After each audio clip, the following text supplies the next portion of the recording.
Hello aspirants, welcome back to India for IAS. ಕನ್ನಡದಲ್ಲಿ current affairs ಅನ್ನು ಪ್ರಸ್ತುತಿಪಡಿಸುವ ಸರಣಿಗೆ ನಿಮ್ಮೆಲ್ಲರಿಗೂ ಸ್ವಾಗತ. ನಾನು ಶಿವಲಿಂಗಯ್ಯ.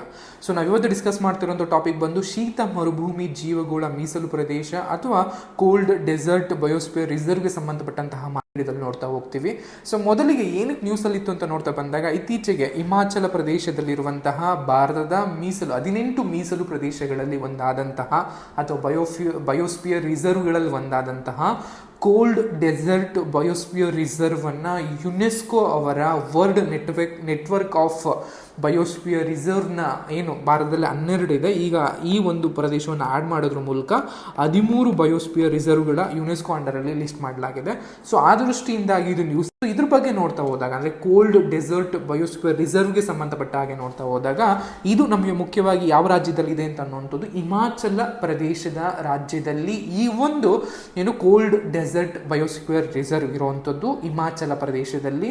ಹಿಮಾಚಲ ಪ್ರದೇಶದ ಲಾಹೋಲ್ ಮತ್ತು ಸ್ಪಿತಿ ಜಿಲ್ಲೆನಲ್ಲಿ ಈ ಒಂದು ಶೀತ ಮರುಭೂಮಿ ಜೀವಗೋಳ ಮೀಸಲು ಪ್ರದೇಶ ಇರುವಂಥದ್ದು. ಇದನ್ನು ಇವನ್ ಸ್ಪಿತಿ ವ್ಯಾಲಿ ಅಂತಲೂ ಕೂಡ ಕರಿತೀವಿ, ಸ್ಪಿತಿ ಕಣಿವೆ ಅಂತಲೂ ಕೂಡ ಕರ್ಕೋತೀವಿ. ಈ ಒಂದು ಶೀತ ಮರುಭೂಮಿ ಜೀವಿಗೋಳ ಮೀಸಲು ಇರುವಂಥದ್ದು 7,740 ಚದರ ಕಿಲೋಮೀಟರ್ ವಿಸ್ತೀರ್ಣದಲ್ಲಿ ಈ ಒಂದು ಮೀಸಲು ಪ್ರದೇಶ ಇದೆ. ಅಂಡ್ ಇದರ ಒಂದು ಆಲ್ಟಿಟ್ಯೂಡ್ ಕೂಡ ಬಂದಾಗ ಕೂಡ ನಿಮಗೆ 3,300ರಿಂದ 6,600 ಮೀಟರ್ ಎತ್ತರದವರೆಗೆ ಒಂದು ಭೂ ವಿಸ್ತೀರ್ಣವನ್ನು ಹೊಂದಿರುವಂಥದ್ದು ಮತ್ತು ಪ್ರಪಂಚದಲ್ಲೇ ವಿಶ್ವದಲ್ಲೇ ಅತ್ಯಂತ ಶೀತ ಮತ್ತು ಒಣ ಪರಿಸರ ವ್ಯವಸ್ಥೆಯನ್ನು ಹೊಂದಿರುವಂತಹ ಒಂದು ಮೀಸಲು ಪ್ರದೇಶವಾಗಿ ಕೆಲಸವನ್ನು ಮಾಡ್ತಾ ಬರುತ್ತೆ. ಅಂಡ್ ಈ ಒಂದು ಪ್ರದೇಶದಲ್ಲಿ ಶೀತ ಗಾಳಿಯನ್ನು ಬೀಸುವಂತಹ ಪ್ರಸ್ಥಭೂಮಿಗಳಾಗಿರ್ಬೋದು, ಹಿಮ ಕಣಿವೆಗಳು ಅಂದರೆ ಈ ನದಿಗಳು, ಹಿಮವನ್ನು ಸಾಗಿಸುವಂತಹ ನದಿ ಕಣಿವೆಗಳು, ಆಲ್ಪೈನ್ ಸರೋವರಗಳು ಮತ್ತು ಎತ್ತರದ ಅಂದರೆ ಹೈ ಆಲ್ಟಿಟ್ಯೂಡ್ ನಲ್ಲಿ ಇರುವಂತಹ ಮರುಭೂಮಿಯನ್ನು ಹೊಂದಿರುವಂತಹ ಜೀವಗೋಳ ಅಥವಾ ಬಯೋಸ್ಫಿಯರ್ ರಿಸರ್ವ್ ಆಗಿರುತ್ತೆ. ಅಂಡ್ ಈ ಬಯೋಸ್ಫಿಯರ್ ರಿಸರ್ವ್ ನಲ್ಲಿ ಪಿನ್ ವ್ಯಾಲಿ ನ್ಯಾಷನಲ್ ಪಾರ್ಕ್, ಕಿಬ್ಬರ್ ವನ್ಯಜೀವಿ ಅಭಯಾರಣ್ಯ, ಚಂದ್ರತಾಲ್ ಜೌಗು ಪ್ರದೇಶ ಮತ್ತು ಸರ್ಚು ಅನ್ನುವಂತಹ ಬಯಲು ಪ್ರದೇಶಗಳು ಈ ಒಂದು ಕೋಲ್ಡ್ ಡೆಸರ್ಟ್ ಬಯೋಸ್ಫಿಯರ್ ನಲ್ಲಿ ಕಂಡು ಬರ್ತವೆ. ಇದು ನಿಮಗೆ ತುಂಬಾ ಜ್ಞಾಪನ ಇರಬೇಕಾಗುತ್ತೆ, ತುಂಬಾ ಇಂಪಾರ್ಟೆಂಟ್ ಆಗಿರುತ್ತೆ. ಅಂದ್ರೆ ಹಿಮಾಚಲ ಪ್ರದೇಶದ ಸ್ಪಿತಿ ವ್ಯಾಲಿನಲ್ಲಿ ಅಥವಾ ಸ್ಪಿತಿ ಜಿಲ್ಲೆನಲ್ಲಿ ಇರುವಂತಹ ಈ cold desert biosphere reserve under ಒಳಗೆ Pin valley national park, Kibber wildlife sanctuary, Chandratal wetlands ಮತ್ತು ಸರ್ಚು ಬಯಲು ಪ್ರದೇಶಗಳು ಕಂಡು ಬರ್ತವೆ. ಈ ಒಂದು ಕೋಲ್ಡ್ ಡೆಸರ್ಟ್ ಏನ್ ಭೂಮಿ ಇದೆ, ಇಲ್ಲಿ ನಿಮಗೆ ಜೀವ ವೈವಿಧ್ಯವಾಗಿ ಮತ್ತು ಸಾಂಸ್ಕೃತಿಕವಾಗಿ, ಜೀವ ವೈವಿಧ್ಯ ಅಂತ ಬಂದಾಗ ಪ್ರಾಣಿಗಳಿಗೆ, ಪಕ್ಷಿಗಳಿಗೆ, ಹಿಮಚಿರತೆಗೆ, ವಲಸೆ ಪಕ್ಷಿಗಳಿಗೆ ಇದು ಆವಾಸ ಸ್ಥಾನವಾಗಿದೆ. ಅದ್ರ ಜೊತೆಗೆ ಸಾಂಸ್ಕೃತಿಕವಾಗಿ ಬಂದಾಗ ಈ ಒಂದು ಪ್ರದೇಶ ಬೌದ್ಧಿಸಂನ ಜೊತೆಗೆ, ಬೌದ್ಧ ಧರ್ಮಗಳೊಂದಿಗೆ, ಬೌದ್ಧ ಮಠಗಳೊಂದಿಗೆ ಹೆಚ್ಚಿನ ಒಂದು ನಂಟನ್ನ ಹೊಂದಿದೆ. ಸೊ ಆ ಎಲ್ಲ ಇದು ತುಂಬಾನೇ ಇಂಪಾರ್ಟೆಂಟ್ ಆದಂತಹ ಅಂತ ಬಳಸ್ತೀವಿ. ಇನ್ನು ಜೀವ ವೈವಿಧ್ಯಕ್ಕೆ ಬಂದಾಗ ಇದು 732ಕ್ಕೂ ಹೆಚ್ಚು ನಾಳೀಯ ಸಸ್ಯ ಪ್ರಭೇದವನ್ನು ಅಂಡ್ 30ರಿಂದ 50ಕ್ಕೂ ಹೆಚ್ಚು ಸ್ಥಳೀಯವಾಗಿ ಈ ಪ್ರದೇಶದಲ್ಲೇ ಮಾತ್ರ ಕಂಡು ಬರುವಂತಹ ಗಿಡಮೂಲಿಕೆಗಳನ್ನು, ಸಸ್ಯ ಪ್ರಭೇದಗಳನ್ನು ಈ ಒಂದು ಪ್ರದೇಶದಲ್ಲಿ ಹೊಂದಿದೆ. ಇದರ ಜೊತೆಗೆ ಹಿಮಚಿರತೆ ಆಗಿರ್ಬೋದು, ಹಿಮಾಲಯನ್ ಐಬೆಕ್ಸ್ ಆಗಿರ್ಬೋದು, ನೀಲಿ ಕುರಿಗಳಾಗಿರ್ಬೋದು, ಹಿಮಾಲಯನ್ ತೋಳ ಆಗಿರ್ಬೋದು, ಗೋಲ್ಡನ್ ಹದ್ದು ಮತ್ತು ಹಿಮಾಲಯನ್ ಸ್ನೋ ಕಾಕ್ ಅನ್ನುವಂತಹ ಎಷ್ಟೋ ಇದ ಪ್ರದೇಶ ಪ್ರಾಣಿ ಪಕ್ಷಿಗಳು ಯೂಶಲಿ ಈ ಒಂದು ಪ್ರದೇಶದಲ್ಲಿ ಕಂಡು ಬರ್ತವೆ. 47ಕ್ಕೂ ಹೆಚ್ಚು ಔಷಧೀಯ ಗಿಡಮೂಲಿಕೆಗಳನ್ನ ಮೆಡಿಸಿನಲ್ ಪ್ಲಾಂಟ್ಸ್ ಅಂತ ಕರಿತಾ ಬರ್ತೀವಿ, ಇವೆಲ್ಲೂ ಕೂಡ ಇಲ್ಲಿ ಕಂಡು ಬರ್ತವೆ. ಮತ್ತು ಈ ಒಂದು ಆಯುಷ್ ಅಂಡರಲ್ಲಿ ಇರುವಂತಹ ಸೋವಾ ರಿಕ್ಪಾ ಅಂತ ಕರಿತೀವಿ, ಇದೊಂದು ಟ್ರೆಡಿಷನಲ್ ಮೆಡಿಸಿನ್ ಮೆಥಡ್ ಅನ್ನುವಂಥದ್ದು. ಅಂದ್ರೆ ಹಿಮಾಲಯನ್ ಪ್ರದೇಶಗಳಲ್ಲಿ ಬಳಸಲ್ಪಡುವಂತಹ ಸೋವಾ ರಿಕ್ಪಾ ಅನ್ನುವಂತಹ ಒಂದು ಸ್ಥಳೀಯ ಮತ್ತು ದೇಶೀಯ ವೈಜ್ಞಾನಿಕ ಪದ್ಧತಿ ಏನಿದೆ, ಆ ಪದ್ಧತಿಗೆ ಬೇಕಾದಂತಹ ಔಷಧೀಯ ಗಿಡಮೂಲಿಕೆಗಳು ಹೆಚ್ಚಿನ ಪ್ರಮಾಣದಲ್ಲಿ ಈ ಒಂದು ಶೀತ ಮರುಭೂಮಿ ಬಯೋಸ್ಫಿಯರ್ಸ್ ಅಥವಾ ಜೀವಗೋಳ ಪ್ರದೇಶದಲ್ಲಿ ಕಂಡು ಬರ್ತವೆ ಅನ್ನುವಂಥದ್ದು ಗೊತ್ತಿರಲಿ. ಅಂಡ್ ಈ ಒಂದು ಬಯೋಸ್ಫಿಯರ್ ಆಸುಪಾಸಿನಲ್ಲಿ 12,000ಕ್ಕೂ ಹೆಚ್ಚು ನಾಗರಿಕರು ಅಥವಾ ನಿವಾಸಿಗಳು ವಾಸವನ್ನ ಮಾಡ್ತಿದ್ದಾರೆ. ಈ ನಿವಾಸಿಗಳು ಮುಖ್ಯವಾಗಿ ಸಾಂಪ್ರದಾಯಿಕ ಪಶುಪಾಲನೆಗಳಾಗಿರ್ಬೋದು, ಯಾಕ್ನ ಒಂದು ಕೃಷಿ ಆಗಿರ್ಬೋದು, ಮೇಕೆಗಳ ಮೇಯಿಸುವಿಕೆ ಆಗಿರ್ಬೋದು, ಬಾರ್ಲಿ, ಬಟಾಣಿಗಳ ಮತ್ತು ಆಲೂಗಡ್ಡೆಗಳನ್ನು ಬೆಳೆಯೋದಾಗಿರ್ಬೋದು, ಅಂಡ್ ಟಿಬೇಟಿಯನ್ ಗಿಡಮೂಲಿಕೆ ಔಷಧ ಸಂಪ್ರದಾಯ ಆದಂತಹ ಸೋವಾ ರಿಕ್ಪಾ ಇವೆಲ್ಲವೂ ಕೂಡ ಇಲ್ಲಿ ಹೆಚ್ಚು ಚಾಲ್ತಿನಲ್ಲಿದೆ ಅನ್ನುವಂಥದ್ದು ನಿಮಗೆ ಗೊತ್ತಿರಬೇಕು. ಇನ್ನು ಈ ಜೀವಗೋಳ ಮೀಸಲುಗಳ ವಿಶ್ವಜಾಲ ನಿಮ್ಗೆ ಅವಾಗಲೇ ಹೇಳಿದಾಗಲೇ ಈ ಒಂದು ಕೋಲ್ಡ್ ಡೆಸರ್ಟ್ ಏನು ಬಯೋಸ್ಪಿಯರ್ ರಿಸರ್ವ್ಸ್ ಇದೆ ಭಾರತದಲ್ಲಿ ಆಲ್ರೆಡಿ 12 ಇದೆ. ಅಂದರೆ ಭಾರತ 18 ಬಯೋಸ್ಪಿಯರ್ ರಿಸರ್ವ್ಗಳನ್ನು ಲಿಸ್ಟ್ ಮಾಡಿದೆ. ಈ 18ರಲ್ಲಿ 12 ಮಾತ್ರವೇ ಯುನೆಸ್ಕೋ ಅಂಡರಲ್ಲಿ ನಿಮಗೆ ಈ ಒಂದು ವರ್ಲ್ಡ್ ಏನು ನೆಟ್ವರ್ಕ್ ಆಫ್ ಚೈನ್ ಏನಿದೆ ಅದರಲ್ಲಿ 12ಅನ್ನು ಲಿಸ್ಟ್ ಮಾಡಿದ್ದೀವಿ. ಈ 12ರಲ್ಲಿ ಇತ್ತೀಚೆಗೆ ಈ ಒಂದು ಕೂಡ ಆಡ್ ಮಾಡಲಾಯಿತು. ಯಾವುದು? Cold desert biosphere reserves. ಈ ಮೀಸಲುಗಳ ವಿಶ್ವಜಾಲ ವರ್ಲ್ಡ್ ನೆಟ್ವರ್ಕ್ ಬಗ್ಗೆ ನೋಡ್ತಾ ಬಂದಾಗ ಏನು ಅಂತ ನೋಡ್ತಾ ಬಂದಾಗ ಮುಖ್ಯವಾಗಿ ಇದೊಂದು ಜೀವಗೋಳ ಮೀಸಲುಗಳ ವಿಶ್ವಜಾಲ ಒಂದು ಶ್ರೇಷ್ಠತೆಯ ತಾಣಗಳ ಕ್ರಿಯಾತ್ಮಕವಾದಂತಹ ಮತ್ತು ಸಂವಾದಾತ್ಮಕವಾದಂತಹ ಜಾಲವನ್ನು ಒಳಗೊಂಡಿದೆ ಅನ್ನೋಂಥದ್ದು ಗೊತ್ತಿರಲಿ. ಅದರ ಜೊತೆಗೆ ಉತ್ತರ ದಕ್ಷಿಣ, ದಕ್ಷಿಣ ಮತ್ತು ದಕ್ಷಿಣ, ದಕ್ಷಿಣ ಮತ್ತು ಉತ್ತರ ದಕ್ಷಿಣ ಸಹಯೋಗವನ್ನು ಉತ್ತೇಜಿಸುವ ಮೂಲಕ, ಅಂದರೆ ಈ ಕಾಂಟಿನೆಂಟ್ಗಳನ್ನು ಉತ್ತೇಜಿಸುವ ಮೂಲಕ ಅನುಭವಗಳ ವಿನಿಮಯ, ಜ್ಞಾನ ಸಾಮರ್ಥ್ಯಗಳ ವೃದ್ಧಿ, ಜೀವಗೋಳ ಪ್ರದೇಶದಲ್ಲಿ ಉತ್ತಮ ಅಭ್ಯಾಸಗಳನ್ನು ಪ್ರಚಾರ ಮಾಡುವ ಮೂಲಕ ಅಂತಾರಾಷ್ಟ್ರೀಯ ಸಹಕಾರಕ್ಕಾಗಿ ಇದೊಂದು ಅನನ್ಯ ಸಾಧನವನ್ನು ಪ್ರತಿಪಾದಿಸುವಂಥದ್ದೇ ಈ ಒಂದು ಜೀವಗೋಳ ಮೀಸಲುಗಳ ವಿಶ್ವಜಾಲ ಅನ್ನುವಂಥದ್ದು ಗೊತ್ತಿರಲಿ.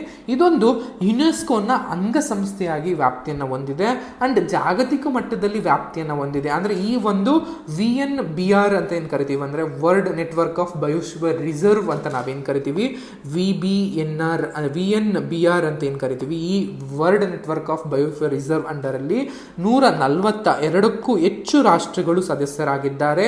785 ತಾಣಗಳನ್ನು ಹೊಂದಿದವೆ.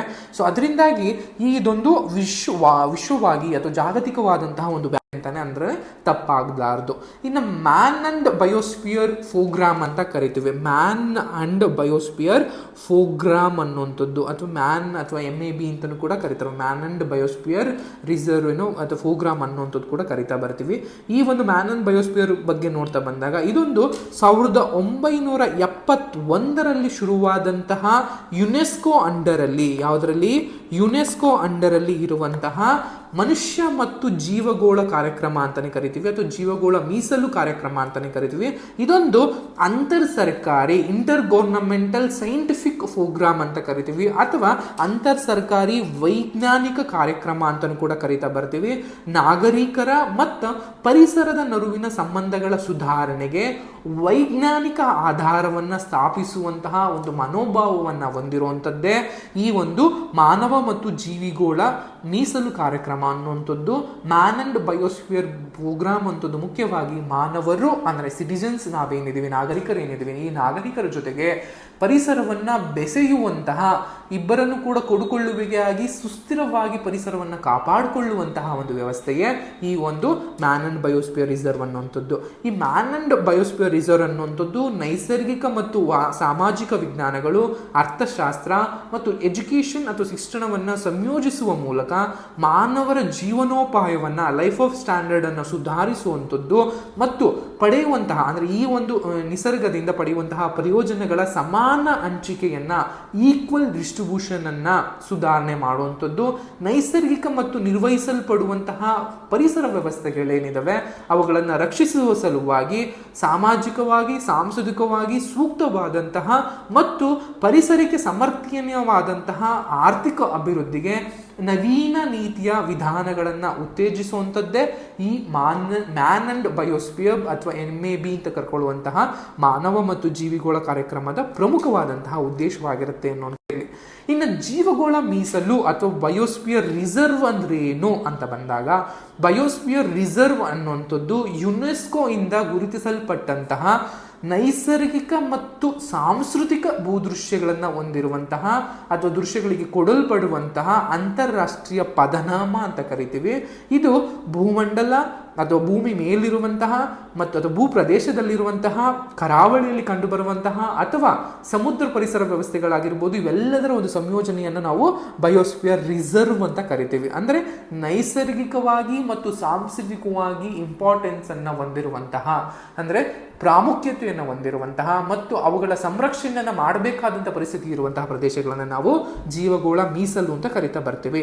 ಆರ್ಥಿಕವಾಗಿ ಮತ್ತು ಸಾಮಾಜಿಕವಾಗಿ ಅಭಿವೃದ್ಧಿಯನ್ನ ಸಾಂಸ್ಕೃತಿಕ ಮತ್ತು ನೈಸರ್ಗಿಕ ಸಂರಕ್ಷಣೆಯೊಂದಿಗೆ ಸಮತೋಲನಗೊಳಿಸುವಂತಹ ಮತ್ತು ಮಾನವ ಪರಿಸರದ ಸಾಮರಸ್ಯದ ಒಂದು ಸಹಬಾಳ್ವೆಯನ್ನ ತೋರಿಸುವಂತಹ ಸಂರಕ್ಷಣಾ ವಿಧಾನವೇ ಈ ಒಂದು ಜೀವಗೋಳ ಮೀಸಲು ಪ್ರದೇಶ.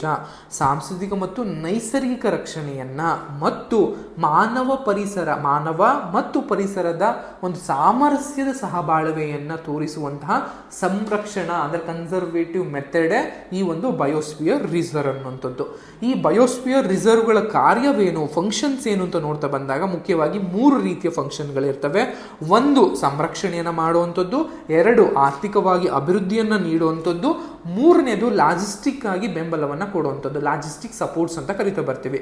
ಕನ್ಸರ್ವೇಷನ್ ಬಂದಾಗ ಜೀವ ವೈವಿಧ್ಯವನ್ನ ಸಾಂಸ್ಕೃತಿಕ ವೈವಿಧ್ಯತೆಯನ್ನ ರಕ್ಷಣೆ ಮಾಡುವಂಥದ್ದು. ಇನ್ನು ಆರ್ಥಿಕ ಅಭಿವೃದ್ಧಿಗೆ ಬಂದಾಗ ಪರಿಶೀಲನೀಯವಾಗಿ ಅಥವಾ ನೈಸರ್ಗಿಕವಾಗಿ ಸುಸ್ಥಿರವಾದಂತಹ ಬೆಳವಣಿಗೆಯನ್ನ, ಇರುವಂತಹ ರಿಸೋರ್ಸ್ಗಳನ್ನ ಸುಸ್ಥಿರವಾಗಿ ಸಸ್ಟೈನಬಲ್ ಆಗಿ ಬೆಳೆಸ್ಕೊಳ್ಳುವಂತಹ ಒಂದು ಮನಸ್ಥಿತಿಯನ್ನು ಉತ್ತೇಜಿಸುವಂಥದ್ದೇ ಆರ್ಥಿಕ ಅಭಿವೃದ್ಧಿ.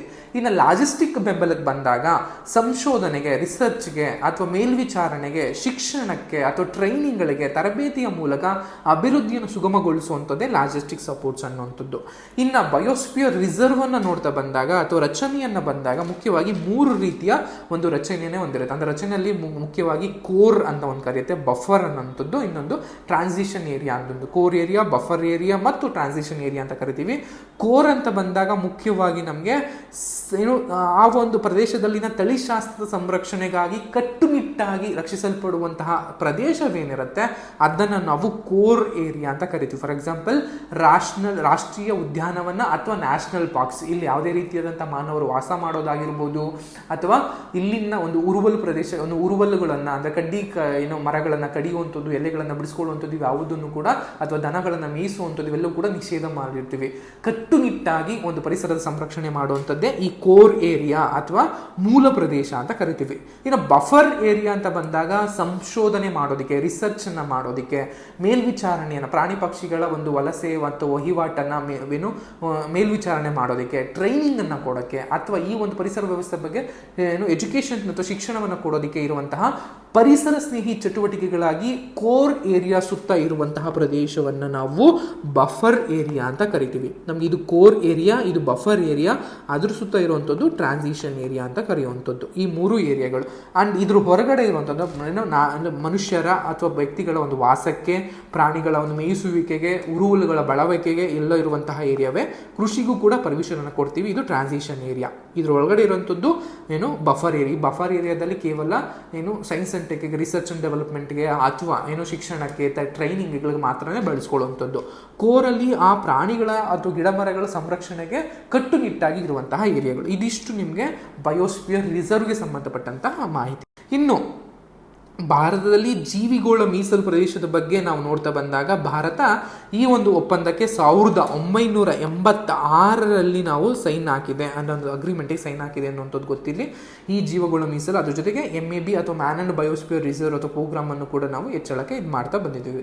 ಇನ್ನು ಹಣಕಾಸು ನೆರವು ನೋಡ್ತಾ ಬಂದಾಗ, ಹಣಕಾಸನ್ನು ನೋಡ್ತಾ, ಫಂಡ್ ಅಂತ ನೋಡ್ತಾ ಬಂದಾಗ ಈ ಯೋಜನೆಗಳು ಏನಿದಾವೆ ಇದರ ಅಂಡರಲ್ಲಿ ನಮಗೆ ಶೇರಿಂಗ್ ಇರುತ್ತೆ. ಯೂಶಲಿ 60-40%, 60% ಸೆಂಟ್ರಲ್ ಕೊಟ್ಟರೆ 40% ಸ್ಟೇಟ್ ಗೌರ್ಮೆಂಟ್ಗಳು ಕೊಡ್ತೇವೆ. ಅಥವಾ ನಾರ್ತ್ ಈಸ್ಟ್ ಬಂದಾಗ, ಈಶಾನ್ಯ ರಾಜ್ಯಗಳಿಗೆ ಬಂದಾಗ ಅದು 80-20% ಆಗಿರ್ಬೋದು ಅಥವಾ 90-10%.